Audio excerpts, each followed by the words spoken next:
I used to believe trust was the foundation of marriage. I thought love and routine were enough to hold two people together, even when life turned sharp and unpredictable. Looking back now, I realize I confused comfort with safety and promises with truth. I thought David was my safe place. I thought wrong. We met at a charity gala that I almost skipped. He was the kind of man who knew how to command a room without forcing it. Tall, well-dressed, with a voice that made strangers lean in. He could talk about investments, football, and his mother's meatloaf with the same confidence, and he had a smile that said, "I've got this," about everything. He asked me to dance. I said yes. He remembered my name when he said goodbye, and he used it like it mattered. He texted the next morning. Coffee turned into dinner. Dinner turned into a weekend trip. Before I knew it, a year had flown by and I couldn't remember what my Sundays looked like without him in them. He noticed little things. Which side of the bed I preferred, that I liked lemon in my water, that I listened to true crime podcasts even though they made me triple-check the locks. He never mocked me for it. He admired my routines. He said they made me feel safe. I thought that meant he cared about my safety too. The home I lived in was a gift from my father, gone now but practical to the end. He believed in owning property outright. No mortgage, no second liens, no nonsense. He left the deed in my name only.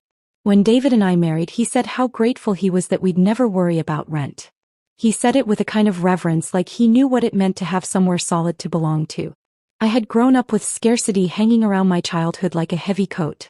That house was the first time I could shrug it off. After the honeymoon, small cracks began to show. Not big breaks, just hairline fractures you only notice when you hold something up to the light. David liked risk. He called it investing. I called it gambling with a spreadsheet. One month he swore crypto would make us early retirees. The next month it was a friend's startup that couldn't fail until it did. Then it was vintage sports cards he would flip for triple the price. If only the market behaved. I wasn't allergic to ambition. I worked as a financial consultant. Numbers are my language, and I understood risk, but I respected it. I liked long-term strategies, building cushions, watching savings grow slow and steady like a well-tended garden. We agreed to a joint account for household expenses, and I kept my inheritance and emergency funds separate. It wasn't a secret. He knew where the lines were, and at first he seemed fine with that. Then the comments started. "It's not really fair that you have a whole account I can't touch. We're married. Shouldn't everything be ours?" I made the mistake of hearing those lines as insecurity instead of pressure. I thought if I was patient he'd feel safe and stop pushing. I didn't want a fight. I wanted a marriage that didn't need one. But pressure doesn't disappear when you ignore it. It walks around your house like it belongs there. For our 5th anniversary he planned a surprise trip to Italy. It was elaborate, romantic, the kind of gesture you brag about. We drank wine in Tuscany, posed in front of the Colosseum, and got lost in Florence on purpose. I let myself believe he'd grown out of the quick wins. When we got back, I put the souvenirs on the mantel and tucked the receipts into a drawer. I would later learn they were paid with a card I'd never seen. There were small moments after that should have meant more. The mail came late one Tuesday and he was already at the box. He laughed and said he was waiting for a package. Another day I opened a kitchen drawer and found nothing where the checkbook used to be. He said he'd moved it to a safer place.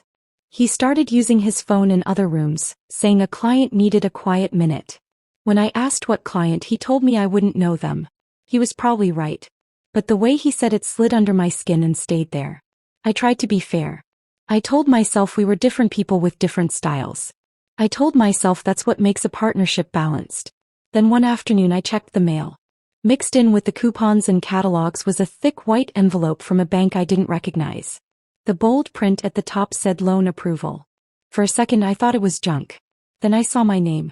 The letter said my personal loan for $75,000 had been approved.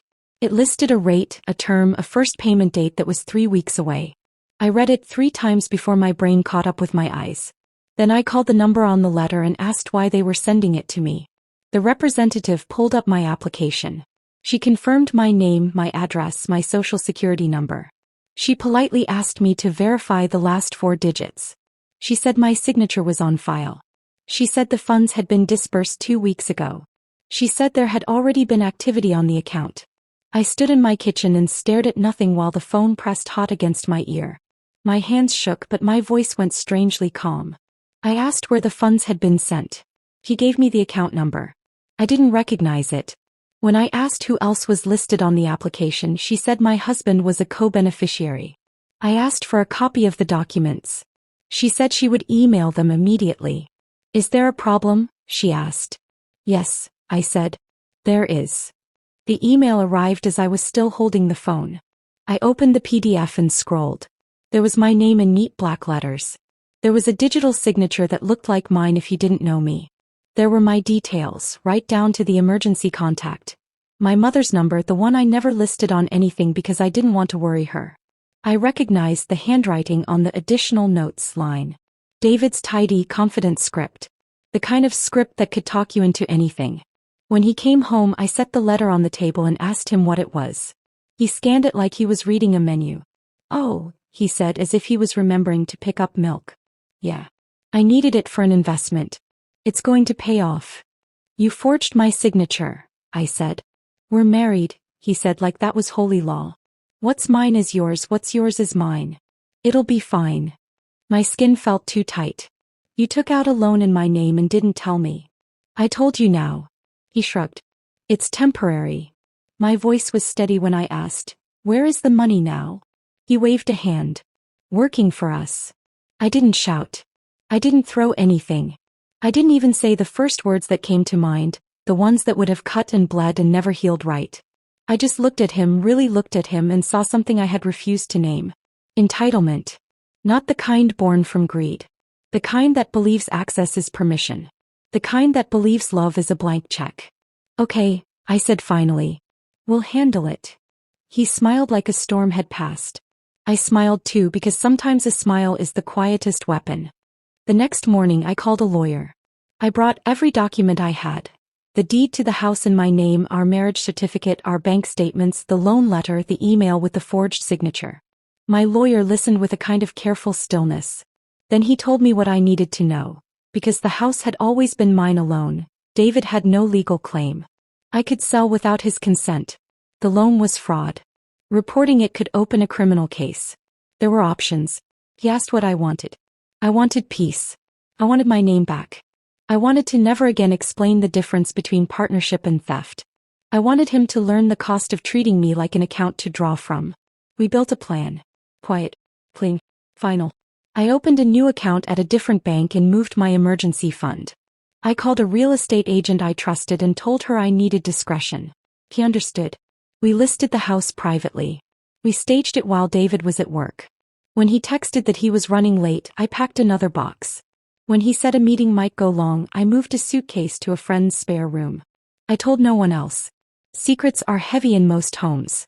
In mine they became scaffolding. At work I was calm. At home I was careful. I smiled at David.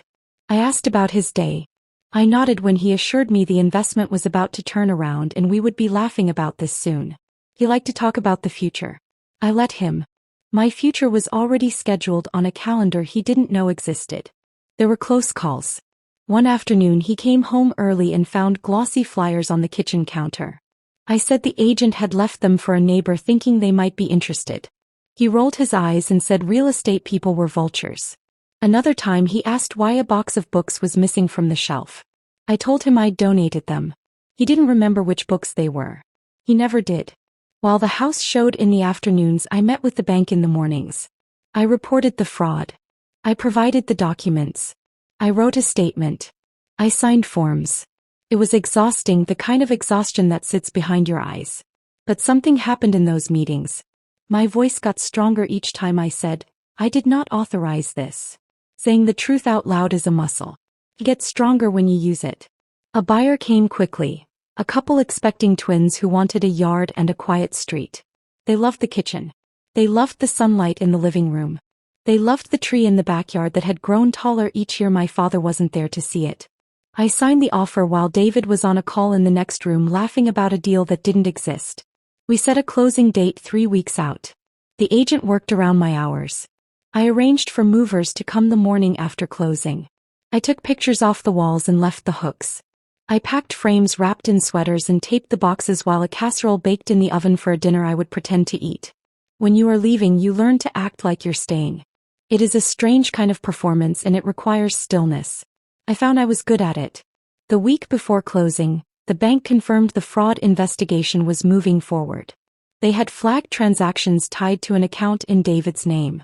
The loan had been transferred in parts, then used to pay investment fees that led nowhere. I didn't ask for more details. I didn't need to know how exactly he had scattered my name into all the wrong places. I needed to put it back where it belonged. The night before closing, I lay awake and studied the ceiling like it could tell me if I was a good person. It didn't. That's the thing about ceilings. They don't judge. They just hold up what they have to hold. In the morning, I got dressed, went to the title office, signed the papers, and sold the house my father left me. I didn't cry. I felt steady. The wire hit my new account before noon. I stared at the number until it stopped looking like a number and started looking like air. That afternoon, I hired a locksmith for the buyer's peace of mind, scheduled a final clean, and loaded the last boxes into my car. I left a plant on the front step with a note for the new family. I told the tree in the backyard goodbye. I know that sounds silly. It wasn't. Trees remember. They remember every season. They remember who you were when you planted them. I thanked it for the shade on hot days and for letting me watch it grow. Then I went inside and set two things on the kitchen counter: the loan statement with the forged signature printed in black and white, and a manila envelope with divorce papers inside. I wrote a short note on top: contact my attorney. Do not contact me directly. I checked the time. David would be home in 40 minutes. In those 40 minutes, I drove to my new place, a smaller home across town with a blue door I liked the first time I saw it. I unloaded the boxes into the living room. I opened the windows and let in air that didn't belong to anyone else. There is a noise a home makes when it accepts you. It's not a sound exactly. It's the feeling of walls settling around your edges. My phone lit up with calls. David. David again. Messages came in a flood, some angry, some pleading, some confused. Who are you? What is this? This isn't funny. We can fix this. You can't do this. Call me now. The last one said, you're overreacting. I almost laughed. I didn't. My lawyer told me to let him handle the communication. He contacted David on my behalf, laid out the situation, and sent a cease and desist on direct contact. He explained that the loan had been reported as fraud. He explained that I had used my legal rights to sell my property. He explained that all future matters would proceed through legal channels. David tried different tactics. He wrote long emails about how marriage is about forgiveness. He brought up Italy. He said he had been under stress. He said he never meant to hurt me. He said he was working on a plan to make us rich and it needed time. He said I had ruined everything by not believing in him. I didn't respond to any of it. My lawyer did, and only when necessary. When David's messages turned ugly, threats wrapped in sarcasm, accusations wrapped in jokes, the police report with my fraud documentation became more than paper. It became a line he could see. With part of the proceeds from the sale, I paid off the fraudulent loan in full and closed the account attached to my name. The bank put a note in my file confirming the identity theft. The investigator said they might pursue charges. I said I would cooperate. I didn't ask if David would go to jail. I didn't care about that anymore. I cared about my name not echoing in rooms I hadn't entered. Moving alone has its own rhythm. You open a box and find objects you forgot you loved. You put a mug in a cabinet and it looks like it has always been there. You decide where the spoons go and no one argues. The first night in my new place, I slept without waking up at 2 a.m. to listen for a door. In the morning, I made coffee and stood barefoot on cool tile in a kitchen that had never heard my old life. Peace is not loud. It is steady. Word got around in the way word does. A mutual friend texted to say David was telling people I had overreacted, that I had stolen the house from our marriage, that I was cold. He said it with confidence, the way he said everything. But confidence isn't truth. Truth was printed on official letters with seals. Truth was the quiet way my new keys felt in my hand. Weeks passed. The legal process moved on a track with its own speed limits. I focused on work. I focused on learning the sounds of my neighborhood. I focused on building a life that didn't need to justify itself every time it breathed. I joined a Saturday morning yoga class not because I am naturally flexible, but because being still while everything moves around you is a skill you can practice. Sometimes I was the most rigid person in the room. Sometimes I was the calmest. One afternoon months later, I saw David from across a parking lot. He looked smaller than I remembered. Not physically, he hadn't shrunk. But the confidence that used to sit on him like a tailored jacket didn't fit anymore. He didn't see me. I watched him struggle with a box that wouldn't fit in his trunk, and I thought about offering help. Then I thought about forged signatures, about a kitchen table with papers spread across it, about a debt in my name. I got in my car and drove away. People ask how it felt to sell the house my father left me. They expect grief, or at least nostalgia. I feel those sometimes, small and honest. But mostly I feel relief. I didn't sell a memory. I sold 4 walls that had stopped keeping me safe. My father didn't leave me that house so I could live inside a story that wasn't true anymore. He left me proof that I could make a home for myself. I did. It just isn't the same one. Sometimes justice is a gavel. Sometimes it's a door closing softly behind you. I didn't slam anything. I refused to be loud for a man who only listened when I raised my voice. I chose the kind of revenge that doesn't scorch the earth but leaves a very clear line where a boundary used to be fuzzy. He took my name and stretched it across a page it didn't belong on. I took the one thing he assumed he could orbit forever and moved it out of his reach. If you're listening to this and wondering what you would have done, I'll tell you what I learned. You don't owe anyone access to your peace because you loved them once. You don't prove your loyalty by absorbing harm. You don't protect a marriage by pretending you weren't betrayed. You protect yourself by being clear about what you will not carry. The last I heard, David is living in a small apartment near a highway. He works jobs that sound temporary even when he says them like they're permanent. He still talks about deals that are about to break wide open. Maybe one will. Maybe he'll finally learn that building something real takes longer than a pitch deck and a good blazer. As for me, I am learning small things again. How to hang pictures exactly where I want them. How to cook for one without wasting leftovers. How to sleep in the middle of the bed just because I can. My new place gets morning light that spills over the counter and makes coffee taste brighter. On Sundays, I water a new plant on the windowsill and talk to it like it understands. Grows anyway. I like that about it. I don't think about the forged signature every day. But when I do, I'm not angry. I'm grateful for the part of me that didn't argue about whether I was allowed to leave. I'm grateful I didn't try to fix a leak by flooding the house. I'm grateful I chose a kind of revenge that looked like self-respect. If you've been through something like this, I hope you hear this clearly. Your silence is not consent just because someone expects it. Your dignity is not a resource to be withdrawn. You are not dramatic for wanting your name to belong to you. That's my story. The man I married stole $75,000 in my name. He thought I would live with it. Instead, I sold the one thing he believed would anchor me to him and used it to set myself free. Sometimes the sweetest justice isn't about watching someone burn. It's about watching yourself walk away intact. If you stayed with me to the end, thank you. If you found a piece of yourself in this, I hope you hold on to it. And if you're standing in a kitchen holding a letter with your name on it and something feels wrong, listen to that feeling. It's not paranoia. It's protection. I'm okay now. Better than okay some days. The house with the blue door fits me. The walls are learning my laugh. The neighbors wave when they see me carry groceries. The plant keeps growing. The morning light keeps showing up. And for the first time in a long time, I don't feel like I have to stand guard over my own life. It stands with me. That's enough. If you want more stories where betrayal meets justice and every twist hits hard, you know what to do. Like, subscribe, and tell me in the comments what part of this story stayed with you. And if you've ever had to take back your name, I hope this reminded you, you were right to do it.